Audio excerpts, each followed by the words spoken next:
כוחותיי את חובתי הקדושה לעמי, ללשוני, להרציר תורתי. We're really coming out here today to show our support for a man who was more than a man, who was greater than life, and someone who we can all look up to in the future, who really shows us the way that we should really live our lives. The feeling of tremendous loss that creates for us a sense of inspiration and responsibility moving forward.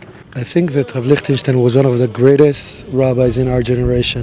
He had an influence much and way above from this yeshiva. He had actually some kind of ripple effect that started here in Har Etzion and affected actually the entire Dati Tzioni world in Israel and abroad.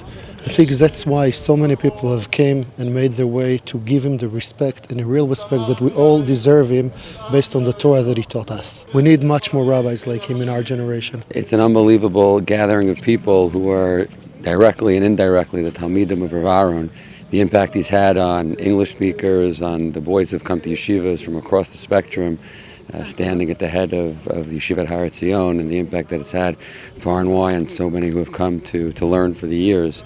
He's been a Rebbe to all of us. I think everyone has an obligation to come out here, as this is a man who truly embodied and truly lived Torah. There are only so many people in this world that are still a true representation of what Torah really stands for, and Rav Aharon Lichtenstein, with his unbelievable critical analytical skills and true embodiment of what a Torah Jew is supposed to be. There's a great reflection of the importance of such an Adam Gadol, such a powerful influence on both taking the past of Israel and bringing it into the future and creating a destiny for Am Yisrael, which Rav Lichtenstein was so much a part of. It's when a student comes and tells you, wait, he's a genius, he's something else, there's something that I could strive to. What do you say? No.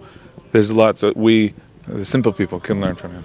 There absolutely is something that everyone could learn from him. He came from a place that many of us Anglos are familiar with, and he left that to build Torah and Eretz Yisrael, and that sets an unbelievable personal example for all of us. I was here in Gush for 12 days one summer, and I saw him in the front of the Beit Josh, and you could just tell that he knew all of Torah, and he was a great man. One of my Rabbeim was a close Talmud of Rav Aharon Lichtenstein.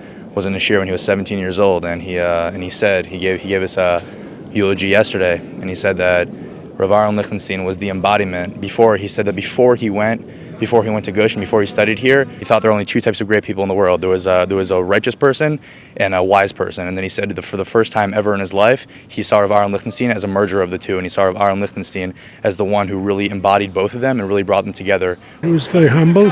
He lived the Torah all his life, and he encompassed not only Torah, but secular studies. There's a great love of Torah, a great love of knowing everything that has to do with bringing us close to God, and a great love of Israel in general, one that encompasses not just any one group, but all and each and every person in Israel.